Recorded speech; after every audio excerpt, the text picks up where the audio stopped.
সুপ্রিয় শিক্ষার্থী, আসসালামু আলাইকুম। সবাই নিশ্চয়ই ভালো আছো। প্রতিদিনের মতো আজকে অনলাইন ক্লাসে তোমাদের স্বাগত। আমরা প্রতিদিনই শিক্ষার্থীদের সাথে যখন কথা বলি, শিক্ষার্থীরা বলে যে স্যার কিভাবে সৃজনশীল প্রশ্নগুলো লিখলে 10-এ 10 নম্বর পাওয়া যায়। তো আমি সর্বোচ্চ চেষ্টা করবো তোমাদের বোঝাতে যে কিভাবে লিখলে বা কত সহজে লিখলে যে 10-এ 10 নম্বর সৃজনশীল প্রশ্নে তোলা সম্ভব। খুবই সহজ কিছু টেকনিক অবলম্বন করলেই ইনশাল্লাহ আমরা 10-এ 10 নম্বর আমরা পেতে পারি। তো আমরা একটু দেখবো, আমরা স্ক্রিনে দেখছি লেখা আছে সৃজনশীল লেখার সহজ টেকনিক। তো অনং প্রশ্নের উত্তর লিখে আমরা নিচে এরকম একটা দাগ দিতে পারি। সাধারণত আমরা ক নম্বর প্রশ্নের উত্তর এক বাক্যে লিখব। যদি এক বাক্যে লিখি তাহলে ভালো হয়, যদি এক বাক্যে না লিখেও যদি এমন প্রশ্ন আসে যে বাংলা সাহিত্যের বিদ্রোহী কবিকে, তাহলে সেই ক্ষেত্রে কবির নাম লিখতে হবে। কবির নাম লেখার সময় খেয়াল রাখতে হবে যে কবির নামের বানানটা শুদ্ধ আছে কিনা। তাহলে এক শব্দেও উত্তর লেখা যাবে, তবে বেশি ভালো হয় যদি এক বাক্যে উত্তরটা লিখি। খ নম্বর প্রশ্নের উত্তরের ক্ষেত্রে খ নং প্রশ্নের উত্তর আমরা সাধারণত খ নম্বর প্রশ্নের উত্তর কিন্তু 2 প্যারাতে লিখতে হবে। মনে রাখবে 2 প্যারায় লিখবে। প্রথম প্যারায়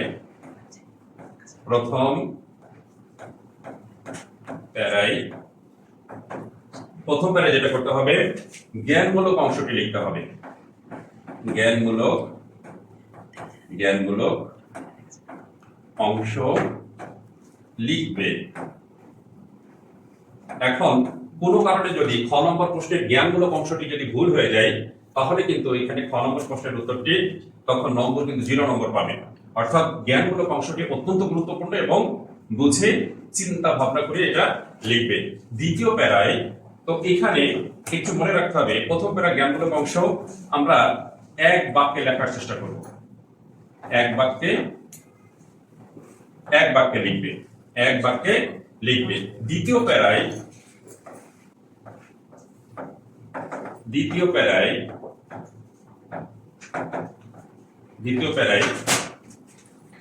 প্রথমে যে জ্ঞানমূলক অংশটি লিখেছি, প্রথমে যে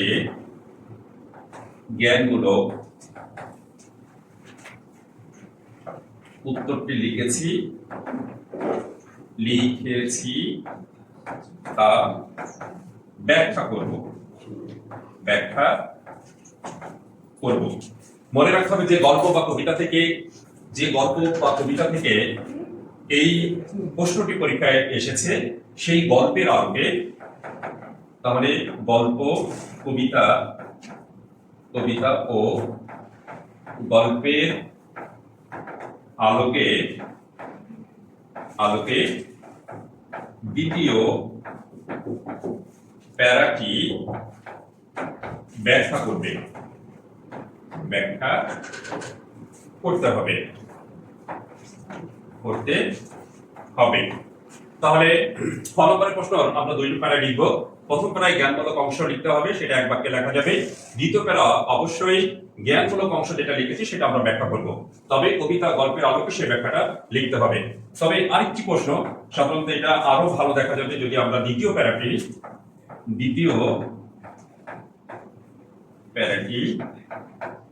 প্যারাটি অবশ্যই গল্প ও কবিতার নাম দিয়ে শুরু করব এবং এটা সর্বোচ্চ আমরা 7 থেকে 8 লাইন, 6 থেকে 8 লাইন লিখব। সুপ্রিয় শিক্ষার্থী, যদি আমাদের সৃজনশীল প্রশ্নে 10-এ 10 পেতে হয়, তাহলে এই টেকনিকগুলো অবলম্বন করতে হবে। আমরা এবার আমরা গ নম্বর প্রশ্নের টেকনিকটা একটু দেখব। গ নং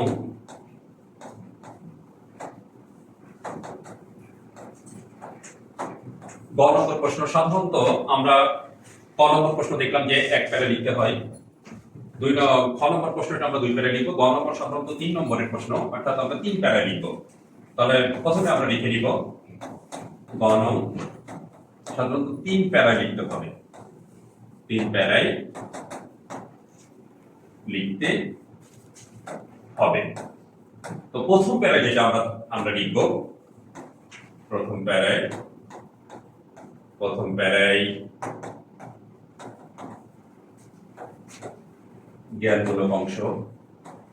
জ্ঞানমূলক অংশ সাধারণত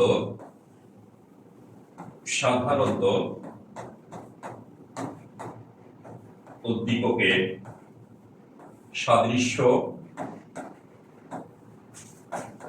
বৈসাদৃশ্য, তারপরে মিল, অমিল বা পার্থক্য উল্লেখ করতে হবে,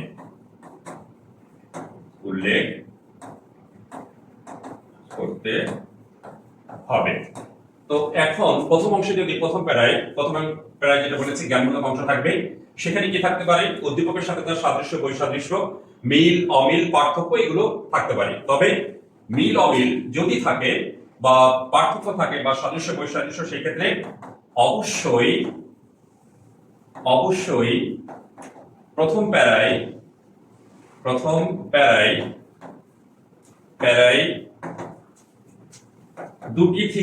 দুটি অথবা 3টি মিল, অমিল উল্লেখ করতে হবে, মিল, অমিল বা সাদৃশ্য উল্লেখ করতে হবে। তাহলে প্রথম প্যারায় আমরা অবশ্যই 2টি বা 3টি মিল, অমিল উল্লেখ করব। প্রথম প্যারা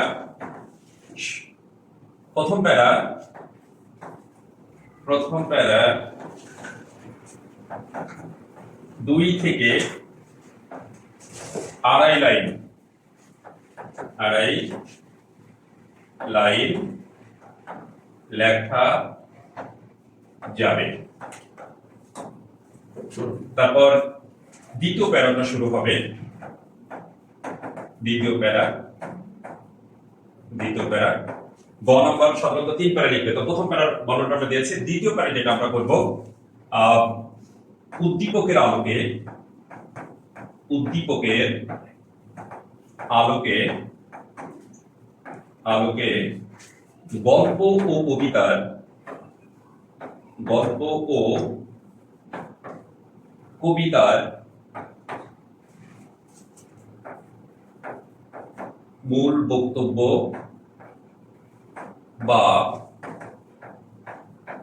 পাঠ পরিচিতি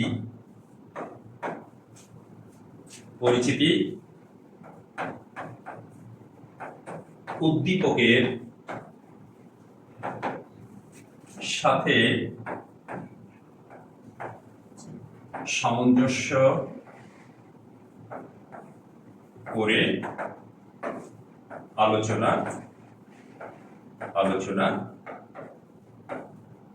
করব। তাহলে দ্বিতীয় পারে আমরা কি করব? উদ্দীপকটা আমরা বারবার ভালো করে পড়বো, তারপরে উদ্দীপকের আলোকে গল্প, কবিতার মূল ভাব বা পাঠ পরিচিতি বা উদ্দীপকের সাথে সামঞ্জস্য রেখে আমরা আলোচনা করব। এটা আমরা লিখতে পারবো 8 থেকে 10 লাইন আমরা দ্বিতীয় পারাটা লিখব। তো আমরা তৃতীয় প্যারায় গ নম্বরের তৃতীয় প্যারা যেটা আমরা লিখব, তৃতীয় প্যারার ক্ষেত্রে আমরা গল্প ও কবিতার মূল বক্তব্য মূল বক্তব্যের সাথে মিল রেখে উদ্দীপক বর্ণনা বা লিখব। অর্থাৎ তৃতীয় প্যারাটা সাধারণত উদ্দীপকের বর্ণনায় আমরা লিখব এবং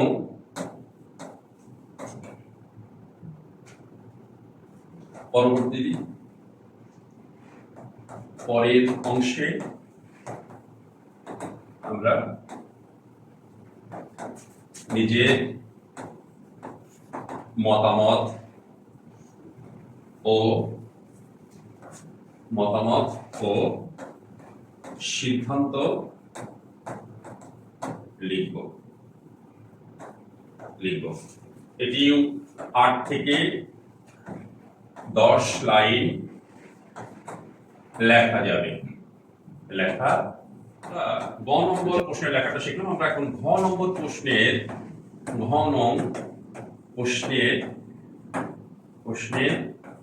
উত্তর। তো সাধারণত আমাকে একটু খেয়াল রাখতে হবে যে ঘ নম্বর প্রশ্নের উত্তর অবশ্যই 4 প্যারায় হতে হবে।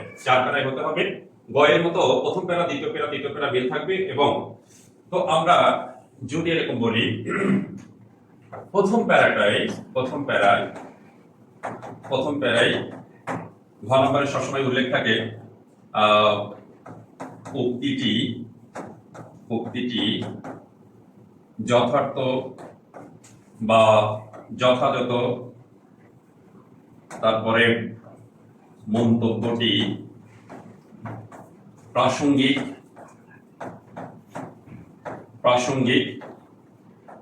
যদি এমন কোনো প্রশ্ন যদি প্রথম প্যারার মধ্যে প্রশ্নে উল্লেখ থাকে, সেই ক্ষেত্রে কেন প্রাসঙ্গিক, কেন যথাযথ বা যথার্থ বা কেন প্রাসঙ্গিক সেটা লিখতে হবে। প্রাসঙ্গিক সেটি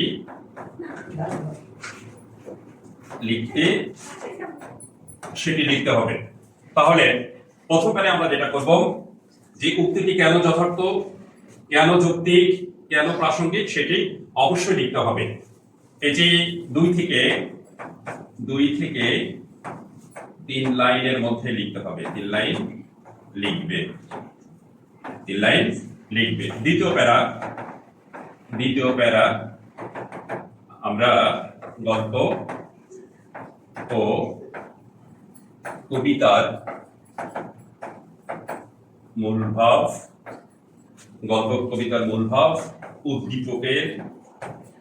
উদ্দীপকের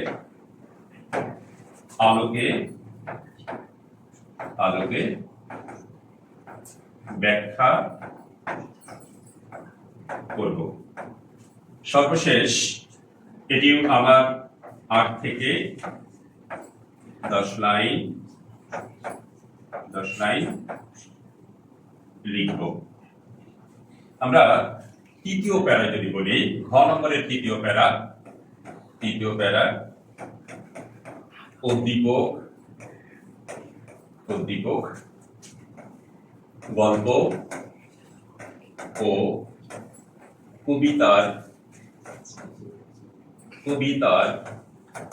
আলোকে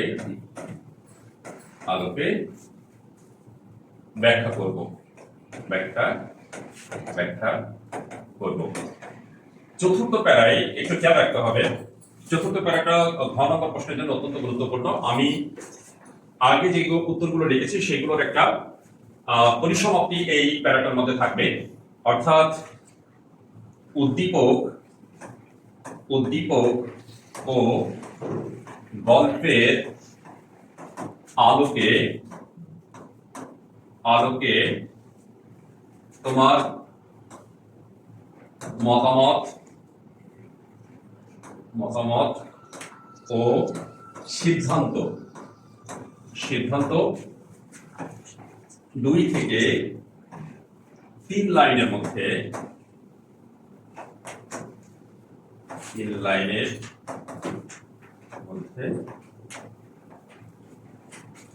উল্লেখ করবে।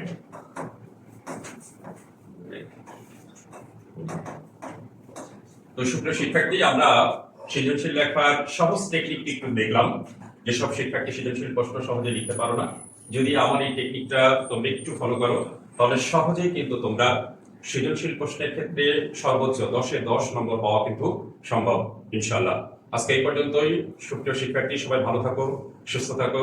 আল্লাহ হাফেজ। আবার কোনো ভিডিওতে তোমাদের সাথে দেখা হবে।